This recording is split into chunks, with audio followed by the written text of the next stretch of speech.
afstand under undertrykkelsen. Regimet har dog allerede planlagt at undertrykke protestanterne i Balochistan. Drab på Balochistan folk kostede regimet langt mindre end i andre dele af Iran. Og ved at skabe terror i Balochistan håber de på at skabe frygt i hele landet.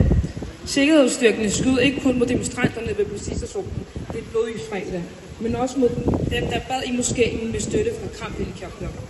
På få øjeblikke mistede mere end 100 mænd, kvinder og unge livet, og over 300 blev såret. Regimet forsøgte at knuse protesterne i Balochistan og resten af Iran med denne massakre.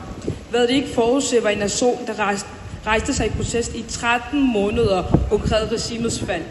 Protesterne i Zaydan blev den længste under kvindeliv frihedsrevolutionen. Og for at knuse modstanden øgede regimet henrettelserne og de målrettede drab på Balochistan folk og de etniske grupper.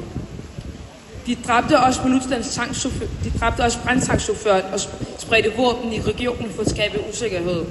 Denne forbrydelse var så omfattende, at den internationale undersøgelseskomité erklærede, at den etniske og religiøse mindretal, især kurder og baloch, blev uforholdsmæssigt hårdt ramt af regimets undertrykkelse.